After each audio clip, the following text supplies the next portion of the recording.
Hi, welcome to Joy Painting. I'm Bob Ross. Today we're going to paint a seat-and-scape.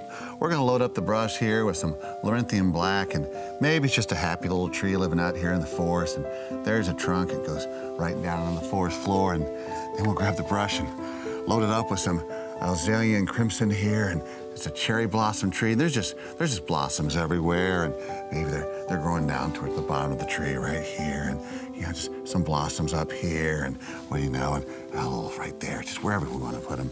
And maybe there's some birds up here in this tree, and right there, they're just singing on the side. And what breed are they? I don't know. Maybe they're hate breeding. They're like, gwar, gwar. And maybe there's a knot in the tree, then maybe there's a big old knot right here in the middle of the tree. It just lives right there. And then, how about a little branch? It just comes out just wherever it wants to, and maybe it's just a little bit on fire. Okay, until next time, happy painting, and God bless. Oh, and the boxcar starts now.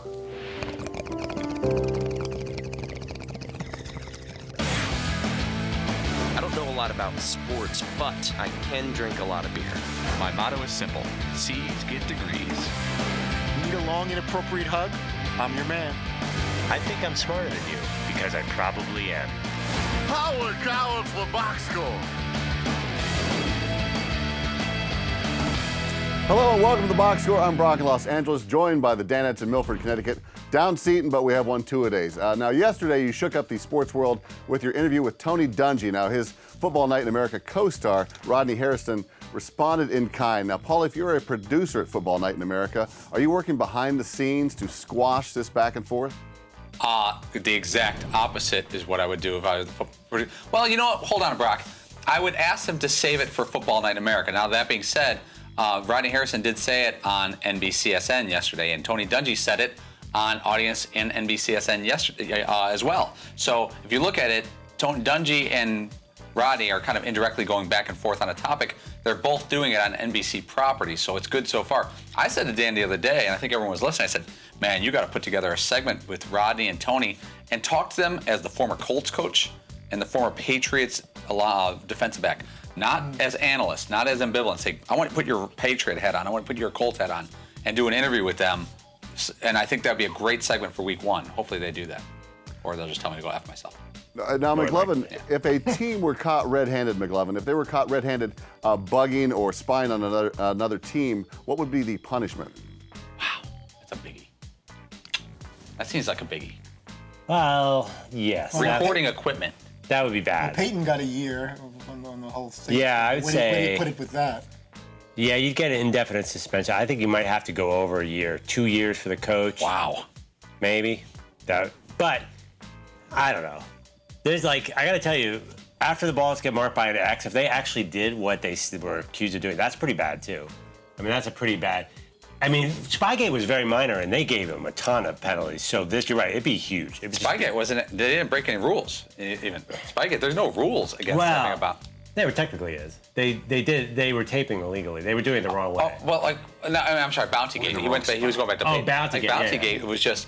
I know. There's nothing in that. Sean Payton got suspended for not doing anything illegal. I mean, and he didn't even do it. He didn't even participate in it. He was just having to be the coach at the time. Yeah. And there was a lawsuit going on with head injuries, and so because there's a lawsuit going on with the NFL, Sean Payton had to sit a year and pay $7 million. Absolutely. What a crock of Yeah, it seemed absolutely out of hand. And now the discussion of gamesmanship took over the top of the show, and when the wheels fell off, thank God, Paulie took over. This will get it back on track. There's a great episode of Season 5 of The Brady Bunch where Marcia is dating quarterback Jerry Rogers of the Fairview team, and Greg thinks he's a shady dude and thinks he's going to steal the playbook, and he does steal the playbook, but they put a false playbook there for Jerry to steal, and then Jerry gets picked off 4 or 5 times from what I hear and lost the game. That is exactly what I was referencing a minute ago when I was talking about stolen playbooks was the Brady Bunch. That's what my point of reference was, actually. Yes, Fritzy. And you know what happens to the Brady Bunch happy music? What happens in those situations? Ba-dum-bum-bum.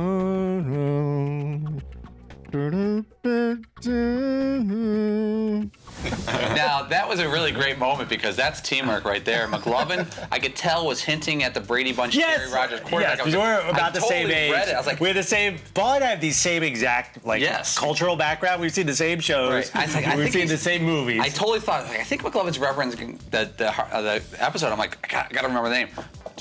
30 seconds later, it's up and ready to go. And then Fritzy took it home like nobody's business with the dun. You sounded fantastic, though. Great tone.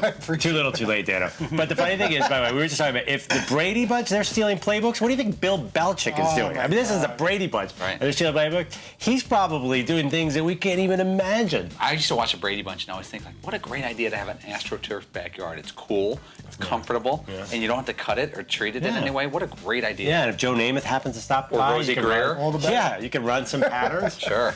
Happens all the time. Deacon Jones or Davy Jones. Whoa. Two-a-days, did that Brady Bunch reference go completely over your head? I'm actually just on the cusp. I got to watch it a little bit when I was younger, but not much. Kind of reruns, I think. Well, you have to remember, like, I used to think Brady Bunch was live when I saw it when I was a kid, Yeah. but it was reruns when we were children. Yeah. It wasn't even like in first run. My dad was, I don't remember a truckload about my dad, but one of the things that he didn't like the Brady Bunch. He thought, he's like, it's not real, it's kind of a junk show. And he would he'd walk in and see us watching the Brady Bunch, and he'd kind of have this scowl on his face. And he wouldn't say, don't watch it, but he kind of leaned towards that watch, and I'm like, click, click, Cubs Wait, game.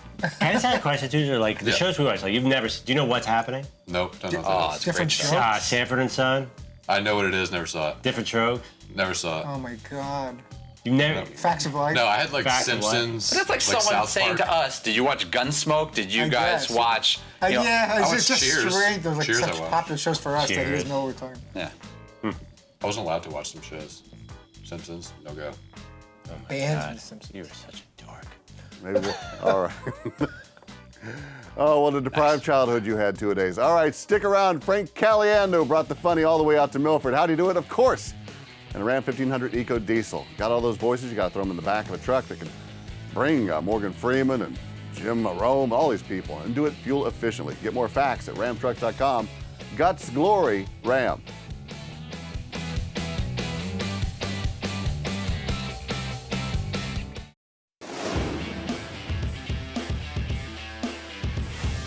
We are back here on the box score. You guys had Frank Caliendo waiting in the green room, but before you brought him out, you had to fit in one very special caller, Jim in California.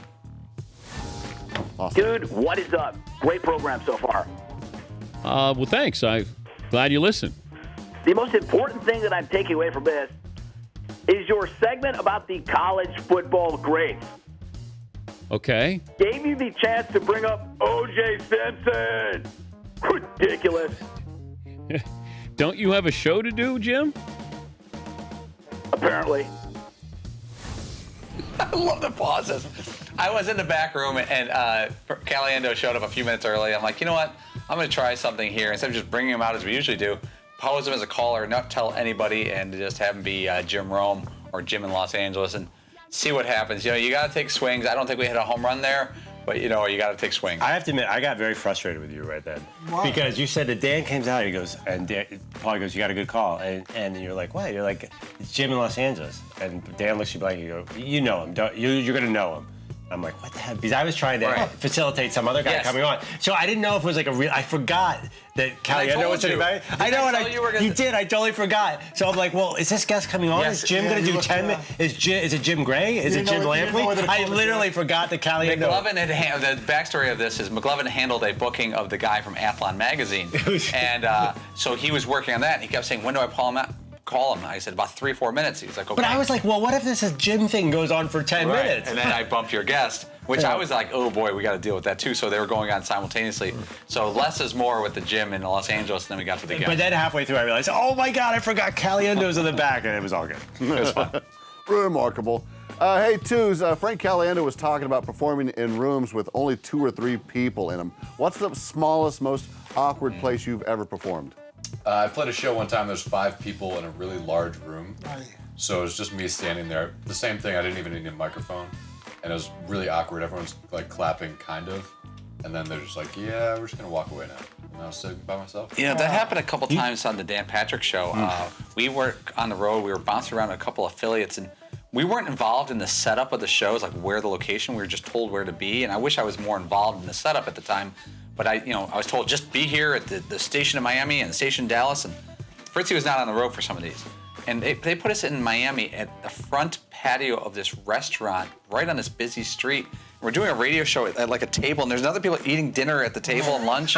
and Dan's like, "Is this our setup?" I go, "Yeah." And he's getting mad at me, but he wasn't. I was like, I go, "You know that I had nothing to do with this." He goes, "Yeah." He goes, "All right, stay on this and don't let us get stuck in some middle of nowhere taco joint on the side of the road in Miami doing a radio show." Funny. Did like the waiters from a table over pick up on Mike? Well, the funniest thing was this was 2005 in Miami. And Wee Man from Jackass comes walking up to get like tacos at this restaurant. And he goes, "What the hell is Dan Patrick doing here?" He says to me, I'm like, "What the hell are you doing here?" He goes, "I live across the street. What are you guys doing here?" And so Wee Man from Jackass came by. That was like the highlight. Wee Man, great tacos and Redondo Beach Chronic tacos. Let me put out a plug for that. Well, Caliendo, known for his impressions, and while I was here, hey, Dan had to get in on the fun. Hello. Hey, Mike, it's me, John. What are you doing, man? Hey, Coach. Good to talk to you. What's up? Well, I just wondering, are you preparing for golf or something right now? You got so many jobs. What are you doing? You getting ready for the NBA Finals right now, man? That's what you're all about, isn't it? Hey, I'm Mike Tirico. I never stop working, man. I tell you what, I love listening to you jibber jabber about the NBA Finals in between golf matches. We do Monday Night Football, man. You realize what I do? I sit around all day watching videotape. I don't watch YouTube. I watch Betamax videotape VHS on a Philips black and white TV that I turn the channels with a pair of pliers, man. You got to love the improv. It's one thing, when you're doing a stand-up routine and you've memorized, kind of what your act's going to be. But, Dan and Frank kind of doing something off script like that, just winging it. It's hard enough to be funny and just doing the voice, but you have to come up with something at least remotely clever and interesting in the moment. It's not just, you can't just press a button and just start doing the voice of somebody. There's got to be some type of content to what you're doing. And that was just great. That shows how talented Caliendo really is. He's not just doing the voice of John Gruden. He's actually saying funny things and just coming up on the spot with dialogue is pretty awesome. McLovin, let's say you were a master impressionist. What would be the one prank you would pull on someone? Wow. I might have, you know what I would have liked to have done today? I would have liked to have called in a Seton O'Connor and comment on, yell at Dan for letting Tony Dungy say the anti-Patriots things. That would have been fun. I was actually thinking about that today. Like, man, we can really get one by the goalie on Seton here. Like, Mr. Patriot isn't here to defend Tom. But I couldn't think of any creative way to do it. Maybe calling in as Seton and ranting would have been fun. I would be, if I were Caliendo, now, he's famous, he's got a family to feed, and he's not going to do crazy stuff. But what if he decided just to call in some radio station in Atlanta and pretend he's Stephen A. Smith and say, "Heard what you guys are talking about. I can't do Stephen A. Smith," and just jump in. I'm telling you, no guy would think that isn't Stephen A. Smith because all the imitations. That's the one you're like, I think that's him. Yeah. And he could do that. And he's not going to do it now, but wouldn't it be great? Well, if he did, throwing in those words that may or may not be in the English language, he knows how to. But would it be great if Frank, who's considered not a safe comedian, but he's safe. He's a polite comedian. What if he did an underground thing where he has a camera set up in his room and he starts calling different media outlets as sports figures and see if he gets on the air? I made like a tape out of it or a show out of it. That'd be great. And kind of guerrilla style. But by the way, if he did Charles, he probably couldn't say things as wild as Charles really says. Right. So that one wouldn't make any news because Charles normally says things that are pretty outrageous. I don't think I would start a business breaking up with people. If I was like Morgan Freeman voice, just like, I'll call your girlfriend and break up with her for you. Yeah, because that's a softer way to break up. Yeah, Morgan Freeman. Morgan Freeman breakup. That's a good service.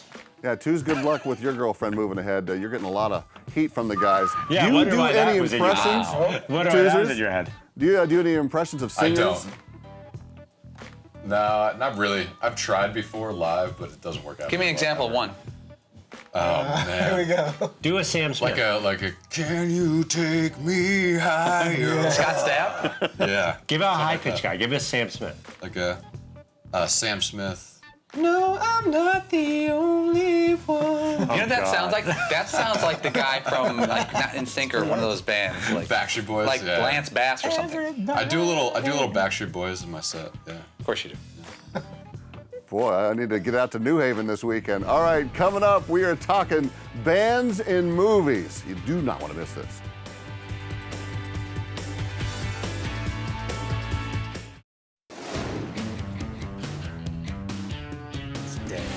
We are back here on the box score. We have been fortunate enough to have the very talented Two-A-Days with us these last couple days. Now, Two-A-Days, you are a singer and superstar in the model of Bo Weiss and Justin Guarini. Now, if they were to make a movie about you, what would it be? A movie about me. It'd have to be about being here, I would think, in my road to music stardom. Like the opening scene, you're Yeah, frustratedly screening calls. Yeah, just kind of getting frustrated. And Running in the going rain to get breakfast. In the That'd be rain. good if it was, and the snow. What if it was like Whiplash? Like we're all like, Yeah, just like you guys are just yelling at me. Yelling at you. Yeah. I go home, play my guitar, and just work really hard. Awesome. Like a training montage. Yeah, maybe Jonathan Demme will sign on. I think there's a great title, maybe what? All right, anyway, we will see if the Danettes can recall some bands, fictional or not, from some old-timey movies, or maybe current. It's time for another edition of Danette on Film. I will give you the name of a band, fictional or not. You tell me what movie it came from. It is Roe versus Roe. All right, first up, the back row. The band is Stillwater. What movie were they featured in? Oh, come on. Brock. See if Fritzy knows. Brock, no, I'm sorry, I have to reject that question. That is too easy. If Fritzy gets it, we'll give up the whole game. A movie with the band Stillwater? in it? That's what he said. Don't you know their song Fever Dog? Fever Dog, scratching at your back door. Remember, this movie has very little nudity in it. Oh, yeah. Very little. All right. So should we take it or not? It's up Go to ahead, you. do it. It's easy. That's not Kool-Aid Confidential. It's not famous. It's almost famous. Yeah, you're absolutely correct. It is Almost Famous. That's definitely what I got. Well done. To the front row. should Ooh, watch that's that. Goldie It's Hawn's really little sister. To the front row, the band is The Wonders. What movie did that come from? Oh, come on. The Wonders is that thing you do, the one-hit wonders. It's not like that. The Oniders. What's the Oniders? Oh, Nighters. You're Remember we absolutely met correct. Thomas Everett Scott in Toronto? I never heard of the I'm glad you brought that up because we consider ourselves close personal friends of Thomas Everett Scott, who was the drummer in that movie. Very good dude. Neaters. Great Very guy. good dude. Great guy. In my fantasy football league for Yeah, let me years. pick that name up. All right, one more for the back row. The band is The Runaways. Can you name the film? Isn't there a movie called The Runaways? The Runaways. Yikes. I'm not helping you at all. The band is called The Runaways. Runaways. My little runaways. Runaways. God, this sounds so familiar. Run, run, run, The Runaways? Nah. Trust your instinct. Fish An answer, called please. Wanda. It's not that. It's not that. Can you give him the decade of the movie, Brock, as a hint? Yeah. It's 2000s, right? Yeah, I don't know. But, and obviously Fritz. I'm going to say The Runaways is from The Runaways, the old Disney movie. Well, you're close, but it is from The Runaways, so we'll give it to you. Yeah, it's not the Disney film. I said that. That's the first thing I said. Isn't there a movie called The Runaways? I get that. Yeah, it's about. It's about a cherry bomb. Yeah, Cherry Bomb. Yeah, Dakota Fanning Yeah, and yeah, yeah. Joan Jett. Kristen, what's her See, face? Brock, you could actually. The movie's called The Runaways. That was a trick question. Well, it didn't trick almost got you. No, I did get it. I said there's a movie called The Runaways about the Runaways. But you But they talked want- they want about, the band. then you answered the Disney version of it. So you answered the wrong film got with half the right credit? name. That's because they threw me off because I said it. They could have said you're right. If I answered that, you would challenge. You're right. Okay. Last one Kristen is for the Stewart. front row. The group is The Dreams. What movie did they come from? Whoa. Thanks for The that. one with. Ooh, is that Rick Moranis in Streets of Fire? No, that's Ellen Aim and the Attractions. Sounds like a Oh, high yeah. school prom band. Oh gosh. What would The you girl, say? I think, isn't it the girl from American Idol? Isn't it? Oh. Catherine McPhee? Maybe is it Jennifer maybe it's the Hudson. group Jennifer from Hudson? Bachelor Party? I know. It's not from No, Bachelor about Party? the like Motown. Boys like. Dream, not Dream Girls. Dream Girls. Try it. Dream Girls. Yes. Holy smokes, he got it right. It's absolutely Dreamgirls. Eddie Murphy walked out of the Oscars when he wasn't nominated. Well, he was nominated, but he wasn't selected for the Oscar. By So, the way, Brock, this is ridiculous. Hey, Brooke, where's Oingo Boingo from Back to School? Yeah. By the way, that is a band in a movie right there. Awesome. that's the Pathetic. best. Hey, help me straighten out my Longfellow. All right, the winning row is both rows. So congratulations. This is the box score. All right, we're taking a break to remind you that the Ram Heavy Duty, with its best-in-class towing, torque, and horsepower, doesn't need one. All right, okay. This truck gets plenty of respect. Oh, all right. We'll be back. We'll close up shop. Guts, glory, Ram.